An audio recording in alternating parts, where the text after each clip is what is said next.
Howdy, what is going on? I am Maximus Rex, and this is Big Baby Reviews. Check out my comics, Big Baby and STARCRASHER at KINGCOMICS.CA. Today, guys, Keith Giffen Day, we're taking a look at the last official issue of Trencher, published by Blackball Comics, not Image. This is the Trencher Xmas Bites 1994 Holiday Blowout, published, or at least cover dated December 1993. Keith Giffen, unfortunately, part of that first wave of cuts at Image Comics, and I have to assume that he'd either actually started the story or pretty much finished it, at least maybe art-wise, and felt that he should still publish it. Came to some sort of deal with this smaller publisher, Blackball Comics. Don't know a lot about them. Seems like they had a lot planned for this company, if I'm to rely on the ads at the end of this book here, but unfortunately a lot of it didn't materialize, and part of the kind of comics market bubble bursting in 93, 94, Blackball was one of those small independent publishers that just didn't survive, so we really only ever got this issue of Trencher. I don't know if more were planned, but like I said, when we get to the end of the book, I'll talk to that a little bit more and ask some questions. If you guys have answers, let me know in the comments.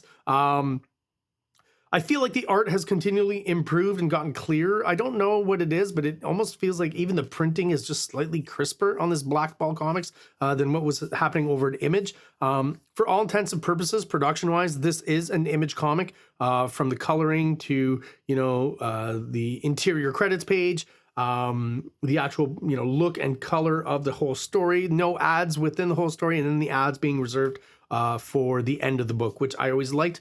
That Image did that, so it's smart for Blackball to continue that on. So this issue of Trencher is as least jarring as possible, I guess, from what was happening over an Image. And again, I feel like the art is crisper, and even the colors have improved over every issue. And basically, the best looking visually issue of Trencher is definitely this one here. You can already see some of that on the cover where, I complained in past issues where foreground, middle ground colors, for example, were pretty similar in brightness, in saturation, and that kind of caused the planes to kind of glue together, where here you've got a lot of the darker tones, obviously on Trencher here in the foreground, and then the middle ground presents a lot of light tones to really separate that. And even this background element, which is furthest away, the moon, they've started using color holds earlier on in the series, but they're doing quite a bit more, I feel like, with it in this issue and experimenting with it, which is great, and I think really works well with the Keith Giffen art. But yeah, the color hold of, this moon was drawn in the same black ink that he uses everywhere else, but was then modified to kind of follow the color of the blue of the background here, right? So what that does is obviously lightens the contour and pushes things even further off into the background to give it that distance. I think it works really well on this cover here, and let's see how well it works inside on the actual book. One little negative aspect of this issue of Trencher is the text in black on top of this black on white art. Just doesn't work at all. As you can see, really hard to read. Could have fixed that by putting it in a box like this, that they use for, it's like they use it for that, but not for the actual text, which is important, and that kind of recaps a little bit about what Trencher's about, right? Kind of a dumb decision there, but, maybe just not seen by Keith Giffen. But that's the only kind of technical snafu in this issue, I think. There is a contents page, but we're going to be going through the whole book, so I'm not going to bore you with that. Interesting, though, that he did do kind of a decorative illustration just for that page, which is fun. Shows the dedication to the craft. This is obviously a parody of like Masterpiece Theater, right? Probably not so common back in 1993, but eventually this is a pretty cliched kind of gag. Saw it on Saturday Night Live and stuff like that pretty often, maybe even on Mad TV. It's been done to death. But in 93, we'll excuse Giffen for doing it. He's always going for humor anyways, so like it makes sense that he would parody something like this in 1993. The reel-to-reel, movie that no one ever watches anymore, even shows much more of the old school influence on the gag that he's got going here. And then boom, we're in Trencher's world. And again, this splash page, a good representation of the clarity I think they've achieved by this 5th issue of Trencher, amongst all of the layering, the foreground, the middle ground, the background. Even though some of these colors, are fairly close, I would say, in as far as darkness, brightness, saturation, the added bonus of the snow is used really well here. It's not exactly white. It's like a really light beige, I guess is how I describe it, but that really helps to separate the elements in this image here. Really good stuff. He does a lot of this really busy lettering here. That's always some of the bits that are harder to kind of make out to me. You'll see a lot of these signs too where like the lettering has the same color as the wall behind it. So that's an instance where it's like, you know, you can read the complete heat in this pretty well, but the stuff, you know, make it a different color than the background, right? That's one instance where I feel like if this was a yellow or even red like above, it would pop out more. Other instances where he kind of uses an almost monochrome kind of vibe. This is Laverne Kanzierski again, the colorist, right? To separate the planes here, which I think works really well. And even down here, I really like the foreground is basically Trencher's silhouette. That's part of the panel and the negative space. That works well, super awesome. He really stands out. And then the way he does kind of the passerbys in the mall here, they're all in the same kind of monochrome purple tones, and you don't see their face. There's kind of a shorthand. He doesn't really define all of the details, just the basic silhouette and shapes and stuff. I think that works really well too, and that's kind of a clever way to do background characters without having to draw too much and spend a lot of time on them. And I think that's just such a genius kind of shortcut that obviously born from this style and works really well. Again, just going through these sequences here, I just feel like the colors make much more sense and help really separate the planes and the elements and everything in each panel. So kudos to Laverne on this one for really doing a good job on the coloring. So we learned that the repossessed soul that Trencher is supposed to repossess is within Santa Claus. It's never really explained. It's kind of just an excuse for Trencher to blow someone away in kind of a violent way every issue, right? So I'm still not even sure. I know the issue 4, it was Elvis actually reintegrating 4 different Elvis impersonators. So it was actually Elvis's soul. But in this case with Santa Claus, is this Santa Claus' actual soul in a Santa Claus body? Is it in a guy pretending to be Santa Claus? I don't know. It's not really explained. It doesn't really matter because really all Keith Giffen wants to do is shoot Santa Claus. And what a great shot of Trencher doing that. More color holds to things that make sense, right? So color holds tend to be used for, you know, some sort of brilliant lighting effect or to affect the lighting of whatever you're using it on. So in this case, I think the contour lines for all the bullet hits, the smoke here, from the bullet casings flying out, even the blast from the gun, all of these color holds look really good and really work well in Trencher. You know, this is just, I love the overall aesthetic that he's gotten to in this issue here that I feel has a good balance finally.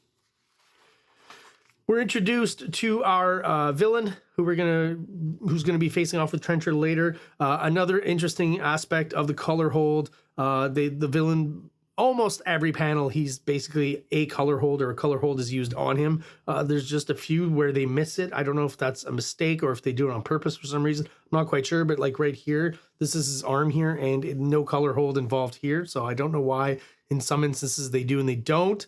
But overall, this is kind of the look that he's given. And I think this looks great with Keith Giffen's style that he's doing here. You know, a whole book done in this style, I think would look really cool, almost like animated. And even, I'm going to push that forward, it's something that would be actually an animated Trencher cartoon or something like that in this style here, I think would just look amazing.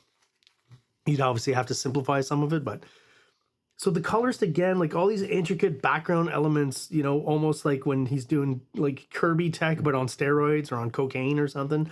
But you still can see all the individual little bits. And this looks like, you know, my garlic press that I've got. You know, that looks like telephone wire. You can recognize these shapes and these little inserts and stuff that he uses, which is great. And the colors, once again, you know, as intricate and complicated as this looks, it's so much easier to read than some of this stuff has been in earlier issues. So again, visually, I definitely feel like this is the best issue overall. Story-wise, I mean, you know, it's pretty much the same story every issue. Except for in this one, we move right past the repossessed soul, Santa Claus, pretty quickly to then move on to this villain who, so we've got these 2 detectives here showing up at the morgue, right? If you've seen any kind of cop movie from the 70s, you've seen this scene. I just watched Cruising recently. You got that scene in there. And what he reveals is there's a killer out there who's, you know, somehow inserting something into people's buttocks and accessing the gastrointestinal tract and apparently sucking up the gas. So there's, as I said, Keith Giffen's obsession with bodily functions. He does some interesting things here too on this page, like this almost full silhouette of Trencher where he kind of throws in the glasses and even these like these lapels on the top of these military type lapels on the top of his trench coat there just kind of stick out. I guess that's become, you know, I've just noticed it, but over the past few issues, it's really part of his look, and it almost, you know, heightens the name Trencher. It's like he's pretty much shaped like a T. I think, you know, I don't know if that was done on purpose early on, but he's definitely figured that out later here, and he's doing it, which is super cool and fun and interesting. These weird shapes, like just the shape he uses for the gloves and the fist of Trencher down here in the silhouette. I just love all this stuff. Just great. He's good at the silhouette for sure. And here's another one. He goes to the Baked Beans and Babes restaurant, I assume, to eat some beans and check out some boobs.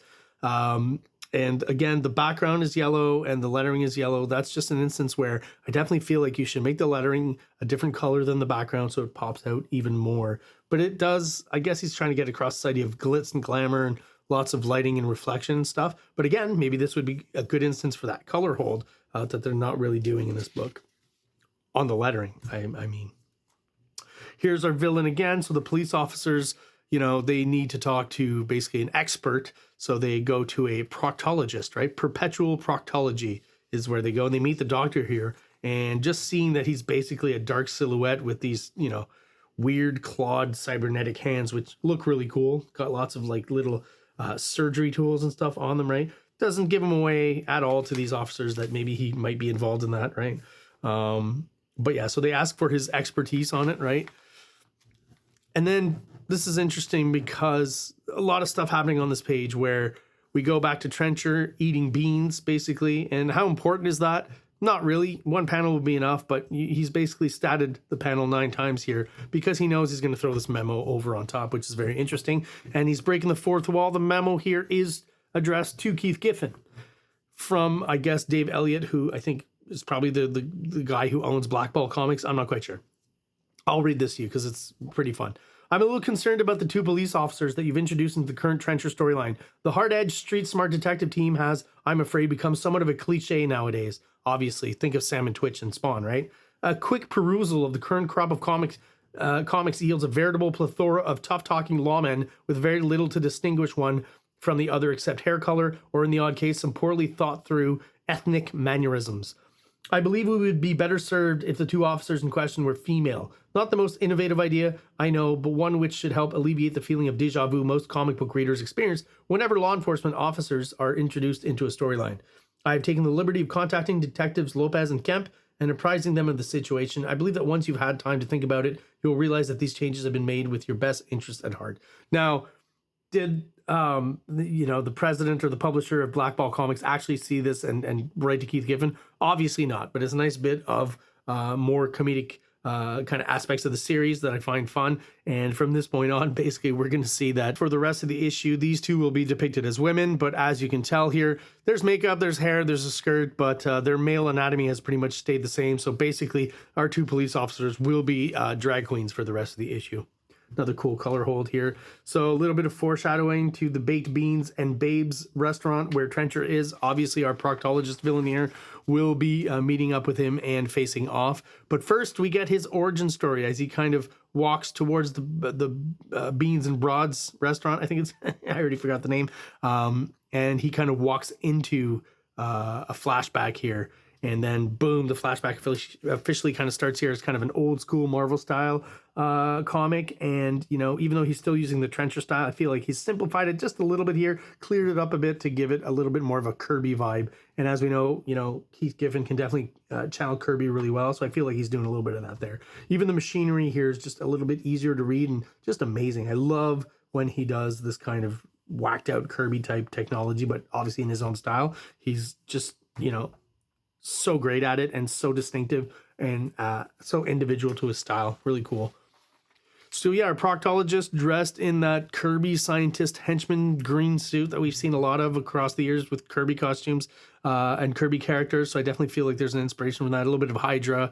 There's some DC stuff where you have a similar character kind of working in the lab. It's kind of Kirby's prototypical lab dude. So definitely feel like Giffen is channeling a lot of Kirby here. This one panel here, as he's kind of cutting away and stuff to get around this missile stuck in pseudo Captain America's ass, I'd leave it up to you to use your eyes and fill in the details of what's going on there. Pretty gross. But of course, our proctologist is successful in removing the missile from our Captain America's ass. And as he does, boom, an explosion of ass gas, basically. And caught up in the moment, I'd forgotten the first rule of proctology. The untended sphincter is the prelude to disaster. Oh my God. The foul discharge clung to me like a second skin, engulfing me in a crimson wave of agony as its irradiated essence, seared its way into my system, or something damn close to that, let me tell you. And he's like, fine, just like relief. They bring him to the hospital, and basically what he discovers at this point is he now has this weird fetish for farts. That's basically what's going on there. And for sniffing farts.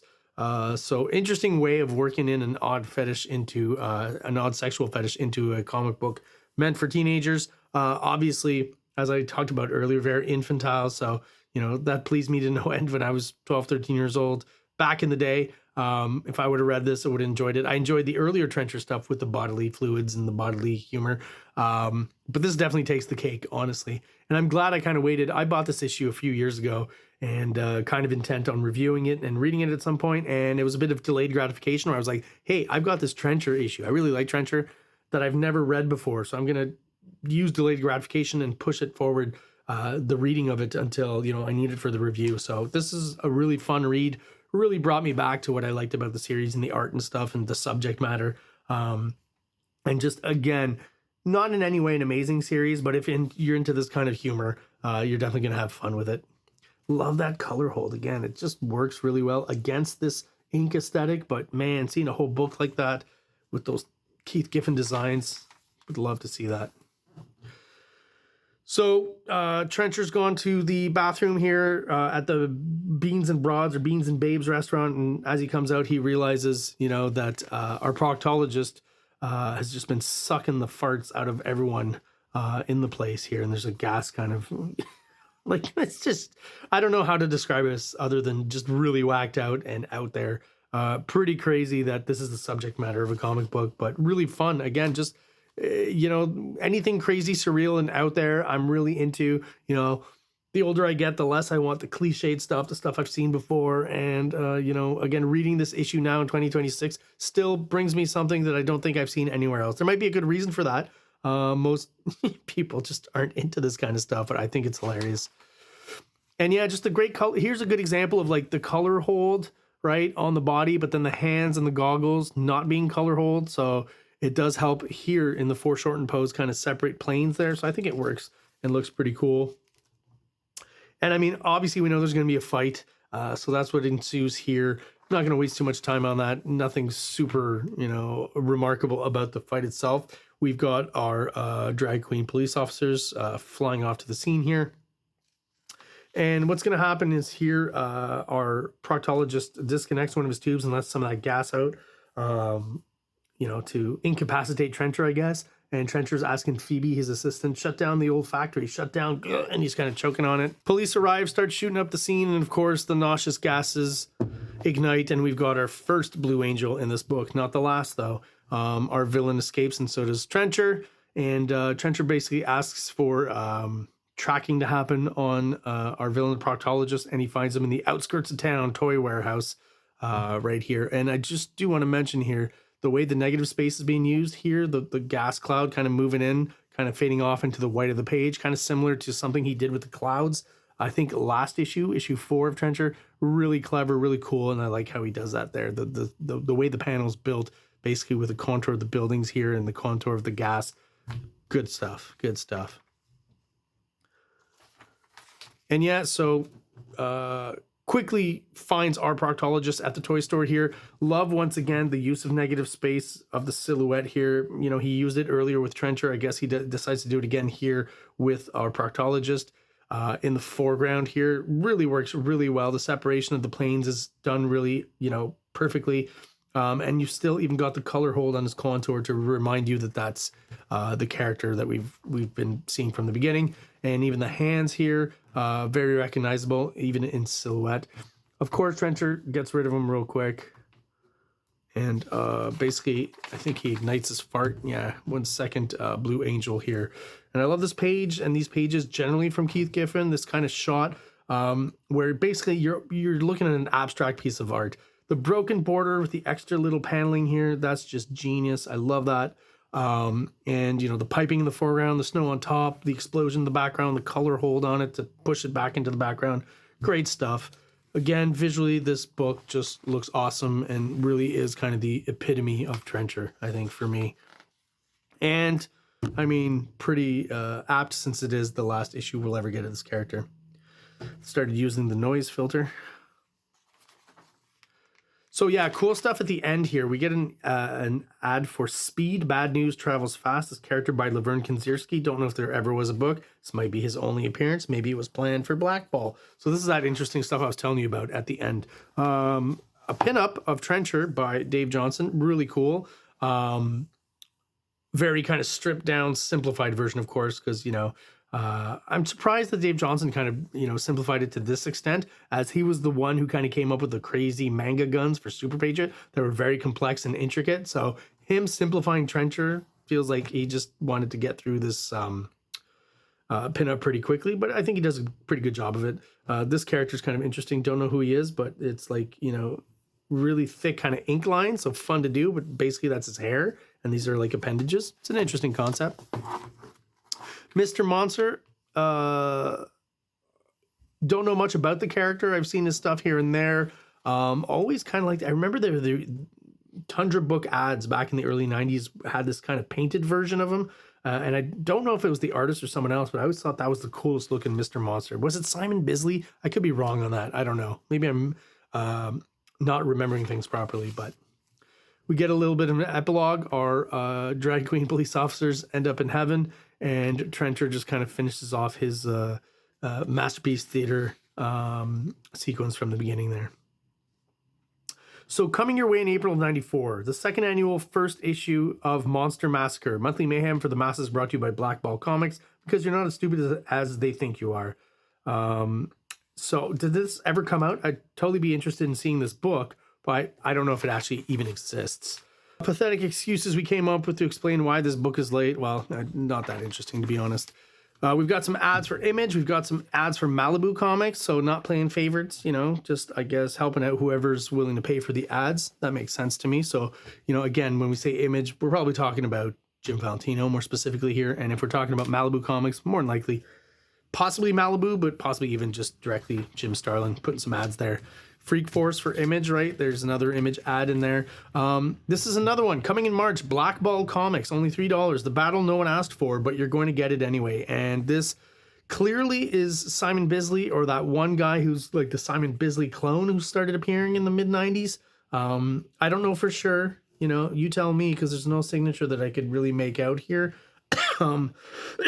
Excuse me. So is this the first and only depiction of Trencher by Simon Bisley, or is this his clone? If you have the answer, let me know, because this feels a little more angular and a little bit more like what I kind of remember as Bisley.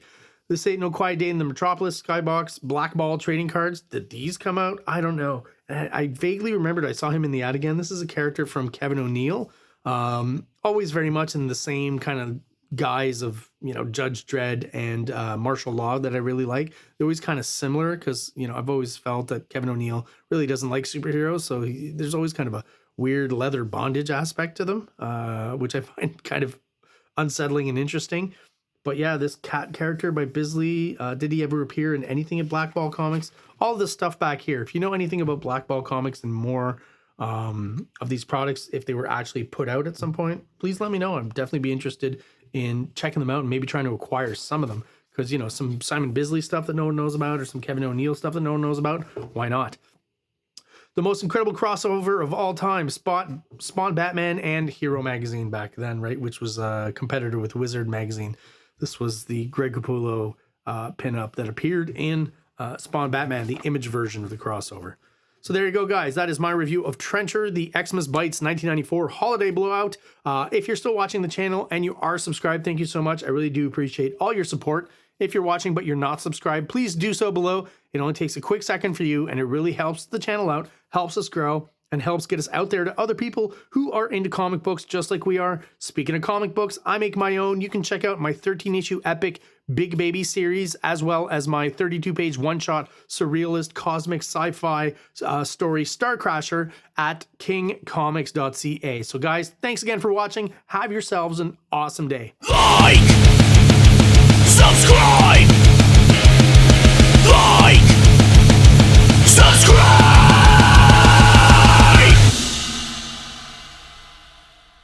King Comics presents Big Baby, Volume 1, Issues 1 to 13, 204 pages of story and art.